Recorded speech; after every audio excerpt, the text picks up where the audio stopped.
Ministra afacerilor externe a Suediei. Stimate domnule ministru, aveți cuvântul. Stimată doamnă ministru, dragă An, îmi face o deosebită plăcere să vă găzduiesc la Chișinău. Dear Madam Minister, dear Anne, I'm very glad to host you here in Chișinău. Este a doua dumneavoastră vizită la Chișinău anul acesta. This is your second visit to Chișinău this year. Fapt care ne permite să conferim o viteză și o intensitate bună pentru dialogul nostru pe 3 dimensiuni. Which allows us to say that there is good speed and intensity to our three-dimensional dialogue. Atât în plan bilateral pentru relațiile moldo-suedeze, cât și pentru discuțiile pe care le avem noi ca țară cu statele membre ai Uniunii Europene pe agenda integrării europene. Both for our bilateral relations between the Republic of Moldova and Sweden, and in terms of the discussions that we have with the EU member states concerning European integration of the Republic of Moldova. Și, evident, pe linia Organizației pentru Securitate și Cooperare în Europa, președinția căreia este deținută de către Suedia anul acesta. And of course, in the line of the OSCE, this year Sweden is holding the position of the chairperson in office. Am mulțumit pe doamna ministru pentru sprijinul oferit de Suedia pentru Republica Moldova, pentru parcursul european a țării noastre în practic ultimele 3 decenii, aproape. I thank Madam Minister for the support which was provided to the Republic of Moldova to our European path for almost 3 decades already. Suedia a fost alături de noi în momente bune și mai grele ai existenței țării noastre. Sweden was there for us during the good and bad times of the existence of our country. Ne-a sprijinit în procesul de reforme, dezvoltarea economiei, reforma justiției. It supported us in the process of reforms in development of the economy, in justice reform.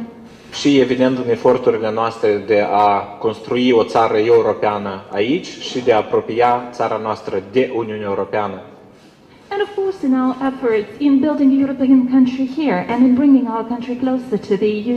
Evident, parteneriatul estic a fost unul din aceste instrumente care au permis apropierea Moldovei de Uniunea Europeană și Suedia a fost unul din statele care a inițiat acest parteneriat.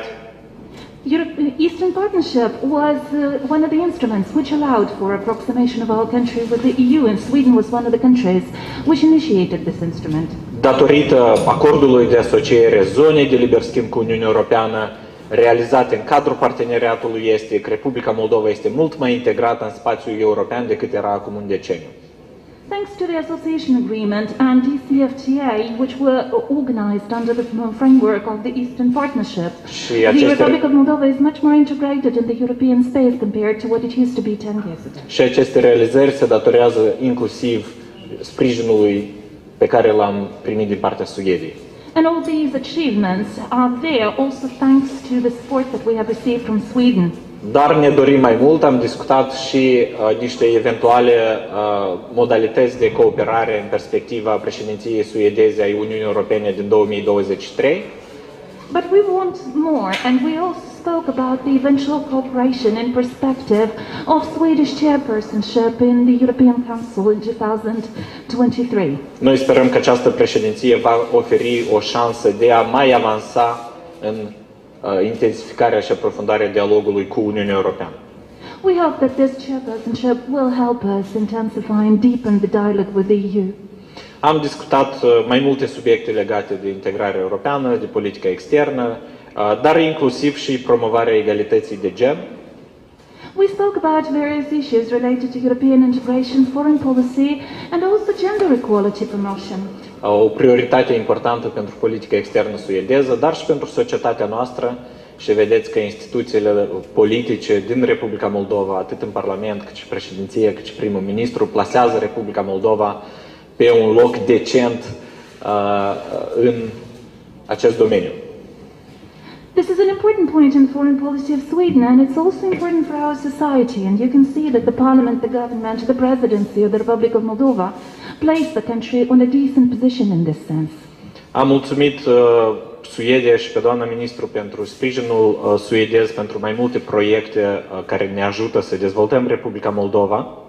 I also thank Sweden and Madam Minister for a range of projects that help us develop the Republic of Moldova. Inclusiv Centrul de Excelență Techville din Chișinău, în care s-au investit peste 2 milioane de euro. Including the Center of Excellence Techwell in Chișinău, more than 2 million euro have been invested in this center. Dar și proiecte care fortifică și ajută școlile în mai multe localități din Republica Moldova, inclusiv Cahul, Leova, Taraclie și Cantemir. And there are also projects that consolidate and help schools in the Republic of Moldova in various regions of it, including Cahul, Leova, Taraclie and Cantemir. Inclusiv sprijinul suedez pentru Startup City din Cahul, care permite dezvoltarea capacităților în era economiei digitale la nivel local. Also, there is support for Startup City in Cahul, which allows the development of economy in the digital era. Și țin să mulțumesc pentru faptul că acest sprijin suedez este resimțit în localitățile Republicii Moldova. And I would like to thank you for the fact that we feel Swedish support in the communities of the Republic of Moldova. Avem și investitori suedezi importanți în mai multe domenii. We have important Swedish investors in various spheres. Care angajează cetățenii ai țării noastre, vin cu investiții, creează locuri de muncă, plătesc impozite. They hire citizens of our country, they invest in our country, they create jobs, they pay taxes. Și transferă inclusiv know-how și ne ajută să dezvoltăm economia țării noastre. And they transfer know-how to our country and help us develop the economy of the country. Evident, am discutat și mai multe subiecte legate de președinția suedeză a OSCE și reglementarea transnistreană. We also discussed various issues related to Swedish chairpersonship in the OSCE and Transnistrian settlement.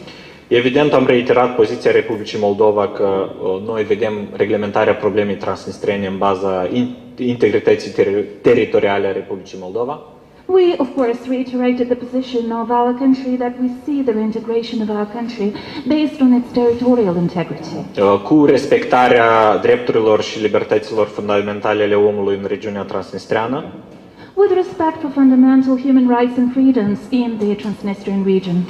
Cu retragerea trupelor străine aflate pe teritoriul Republicii Moldova.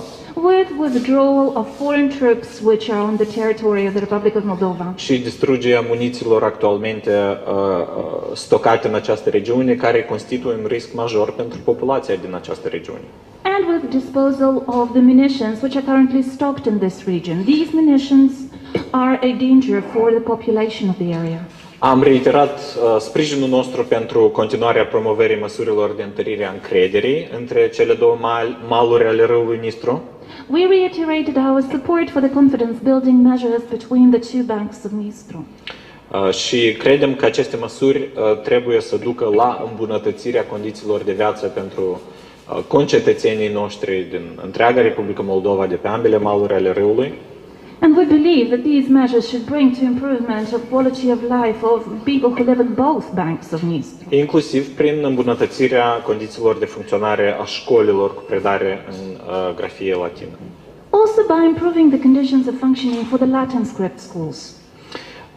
Și aici voi încheia, dar înainte de a o face, vreau să mulțumesc Suediei pentru rolul foarte activ pe care îl joacă în transferul și solidaritatea internațională în combaterea pandemiei. I will conclude at this point, but I will first thank Sweden for a very active role that it plays in transfers and in countering the global pandemic. Suedia este unul dintre cei mai activi promotori ai solidarității internaționale în distribuția vaccinelor prin platforma COVAX. Sweden is one of the most active promoters of international solidarity in distribution of vaccines via the COVAX platform. Promotor și donator. It is a promoter and a donor. Acest efort suedez salvează vieți, inclusiv în Republica Moldova. This Swedish effort saves lives, also in the Republic of Moldova. Aceste vaccinuri ne permit, după cum spuneam, să salvăm vieți, dar și eventual să minimizăm, reducem impactul negativ al pandemiei pentru economie. The vaccines, as I said, help us save life and also reduce the negative impact of the pandemic on the economy. Și vă mulțumesc inclusiv pentru această solidaritate cu cetățenii Republicii Moldova. And I thank you for this solidarity with the citizens of the Republic of Moldova. Thank you very much, dear Foreign Minister, dear Nicu. It's a pleasure to be back in Chisinau. I'm primarily here as chairperson in the office of the OSCE, but of course we also have discussed issues of bilateral relevance and of the EU issues.